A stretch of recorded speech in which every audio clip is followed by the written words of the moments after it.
नमस्कार दोस्तों, राजस्थान में 6 विधानसभाओं पर उपचुनाव होने हैं। इन 6 सीटों पर अब कांग्रेस और भाजपा ने अपनी तैयारियां शुरू कर दी है और इन तैयारियों के बीच में भाजपा का पूरा फोकस है कि वह इनमें से अधिकांश सीटों पर जीत हासिल करे। इसका कारण यह है कि भाजपा की राजस्थान में सरकार है। हालांकि आम चुनाव की बात करें 2023 की, तो 3 सीटें कांग्रेस के खाते में, 1 सीट भाजपा के खाते में, 1 सीट हनुमान बेनीवाल के खाते में और 1 सीट बीएपी यानी बाप पार्टी के खाते में गई थी।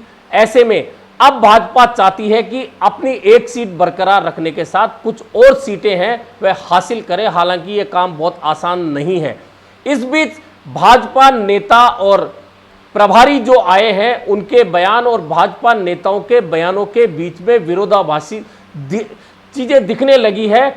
प्रभारी कुछ और कहते हैं, भाजपा के नेता और कहते हैं, प्रदेशाध्यक्ष कुछ और कहते हैं, मुख्यमंत्री कुछ और कहते हैं, स्थानीय नेता कुछ और कहते हैं। इस तरह के बयान सामने आने लगे हैं। इस बीच अब भाजपा के नए प्रदेशाध्यक्ष जो मनोनीत हुए हैं, मदन राठौड़, उनका एक बयान आया है और उस बयान में उन्होंने निशाना साधा है राहुल कसवां पर।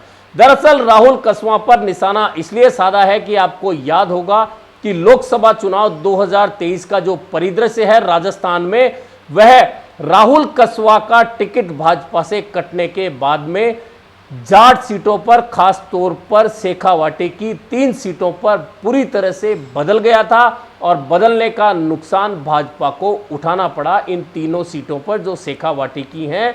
ऐसे में अब भाजपा के प्रदेशाध्यक्ष का गुस्सा है जो राहुल कसवा पर फूट पड़ा। राहुल कसवा के बारे में उन्होंने स्पष्ट कहा कि राहुल कसवा ने अपनी मां की पीठ में छुरा घोंपा है। दरअसल यह बात कहते हुए मदन राठौड़ भाजपा प्रदेशाध्यक्ष ने कहा कि टिकट मिले तो पार्टी मां होती है और टिकट नहीं मिले तो पार्टी मां नहीं होती। पार्टी को मार दिया जाता है, यानी कि मां को मार दिया जाता है, पीठ में छुरा घोंप दिया जाता है। उन्होंने कहा कि राहुल कसवा का टिकट कटा तो उन्होंने इंतजार नहीं किया और तुरंत दूसरी ओर छलांग लगा दी और ऐसे लोगों के साथ चले गए जो हिंदू विरोधी हैं, जो हिंदुओं को हिंसक बताते हैं। और जब उन लोगों ने संसद में यह बयान दिया, यह भाषण दिया हिंदुओं के हिंसक होने का, तब राहुल कसवा रोए जरूर होंगे। इससे भी आगे बढ़ते हुए भाजपा प्रदेशाध्यक्ष ने तो दावा कर दिया कि हमारे संबंध उनसे अच्छे हैं, उनके पिता राम सिंह कसवा से हमारे संबंध बहुत अच्छे हैं। हालांकि टिकट कटते ही उन्होंने तुरंत पाला बदल लिया, उन्हें इंतजार करना चाहिए था। टिकट ही सब कुछ नहीं होता। मेरा भी टिकट 2 बार कटा लेकिन मैं पार्टी में काम करता रहा। उनका टिकट कटा, वे चले गए और चुनाव जीतना ही सब कुछ नहीं होता। चुनाव जीतकर उन्होंने क्या हासिल कर लिया, एक ना एक दिन उन्हें वापस आना होगा, यह दावा भी मदन राठौड़ ने कर दिया। दरअसल आपको याद होगा कि राहुल कसवा का टिकट किन परिस्थितियों में कटा। दरअसल विधानसभा चुनाव में जब राजेंद्र राठौड़ चूरू छोड़कर तारानगर आए और तारानगर से चुनाव हार गए, उसके बाद खुद राजेंद्र राठौड़ सहित उनके समर्थकों ने भरे मंच से राम सिंह कसवा, राहुल कसवा और उनकी मां जो विधायक रही हैं उन पर भी निशाना साधा था। राजेंद्र राठौड़ को हराने के लिए उन्हें जिम्मेदार ठहराया था। उसी समय से लग रहा था कि राहुल कसवा का टिकट इस बार कटेगा और वही हुआ।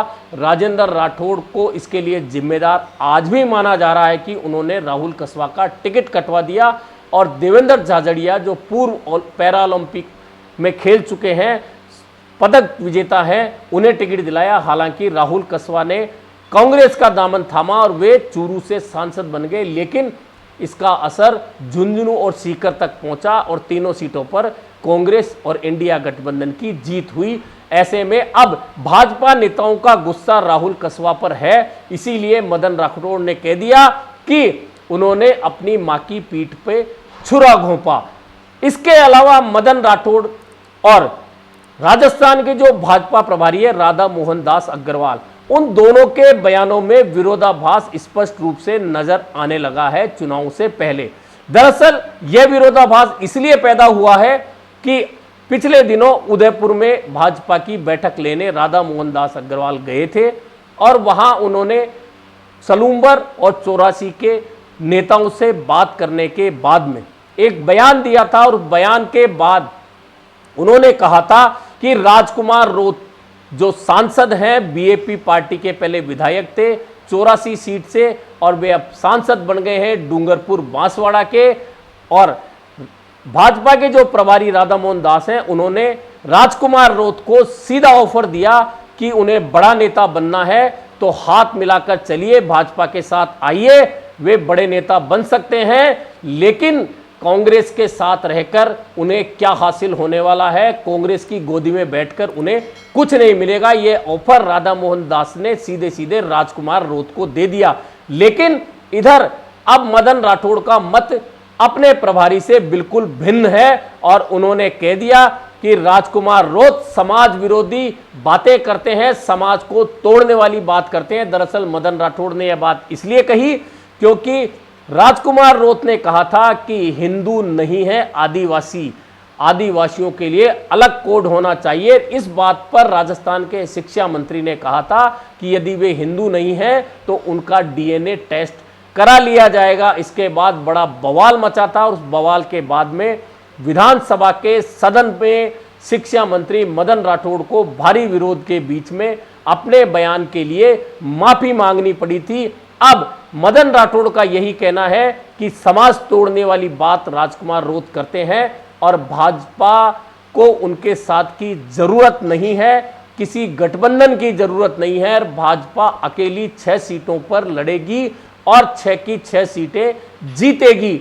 दरअसल मदन राठौड़ ही नहीं, भाजपा के तमाम नेता बड़े कॉन्फिडेंस के साथ में यह बातें बोल रहे हैं। लेकिन दूसरी ओर मदन राठौड़ ने यह भी कहा है कि हमने उन्हें भाजपा में शामिल होने का कोई ऑफर नहीं दिया है। राजकुमार रोत को अगर भाजपा के साथ आना है तो हमारा सदस्यता अभियान 2 सितंबर से शुरू होगा, उसमें वे मिस कॉल करें और भाजपा के सदस्य बन जाएं।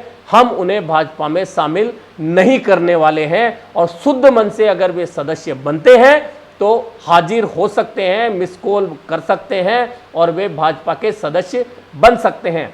दरअसल भाजपा के नेता हों चाहे कांग्रेस के नेता हों, वे बहुत अच्छी तरह से जानते हैं कि डूंगरपुर बांसवाड़ा और उदयपुर ग्रामीण में बीएपी पार्टी का कितना प्रभाव है। विधानसभा चुनाव में उन्होंने 3 सीटें हासिल की, उसके बाद में मदन मालवीय जो हैं, महेंद्रजीत मालवीय, उनकी जो सीट खाली हुई बागीदोरा, वहां से भी उपचुनाव हुआ लोकसभा चुनाव के साथ, वहां भी बीएपी जीती। और 84 और सलूम्बर दोनों जो सीटें हैं वहां पर भी बीएपी का प्रभाव है। 84 से तो खुद राजकुमार रोत विधायक थे, और अब सलूम्बर है वह उस सीट पर भी बीएपी के वोटरों की अच्छी खासी संख्या है। यह बात भाजपा और कांग्रेस बहुत अच्छी तरह से समझते हैं। यही कारण है कि भाजपा के प्रभारी ने राजकुमार रोत को भाजपा के साथ आने का ऑफर दिया, और मदन राठौड़ ने भी मिस कॉल करके भाजपा का सदस्य बनने की सलाह दे दी।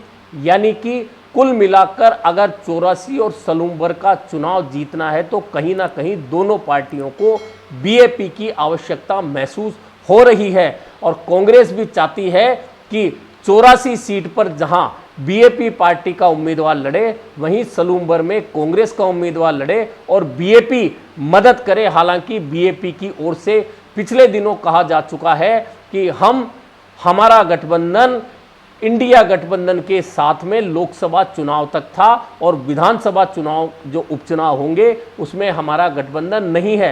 हालांकि बयान है, आगे जाकर हो सकता है ये बयान बदल जाए और गठबंधन हो जाए, लेकिन फिलहाल दोनों पार्टियां चाहती है कि बीएपी उनसे हाथ मिला ले ताकि दोनों सीटों पर जीत हो सके भाजपा की, या भाजपा के सहयोगी के तौर पर बीएपी की।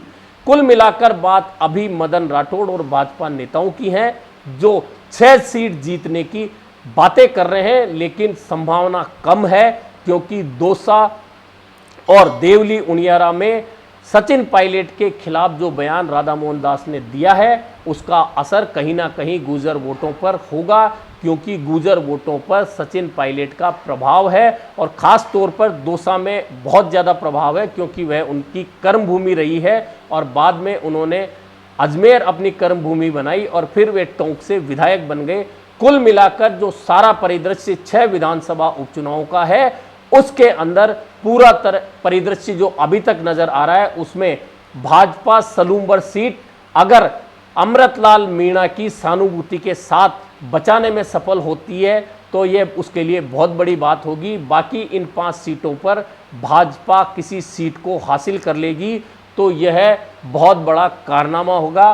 फिलहाल अभी समीकरण और साथ किसको लेना है किसको नहीं लेना है इस पर चर्चाएं चल रही है, लेकिन लड़ाई जो उपचुनाव की है काफ़ी रोचक होगी क्योंकि राजस्थान में भाजपा की सरकार है और भाजपा की सरकार अगर सलूम्बर के अलावा कोई सीट हासिल नहीं कर पाती है तो फिर निशाने पर प्रदेशाध्यक्ष भी होंगे, मुख्यमंत्री भी होंगे और प्रभारी भी होंगे, क्योंकि प्रभारी के बयान भाजपा के लिए कई जगह नुकसानदायक साबित होते दिख रहे हैं। अभी के लिए इतना ही, फिर मिलेंगे नए मुद्दे पर चर्चा के साथ।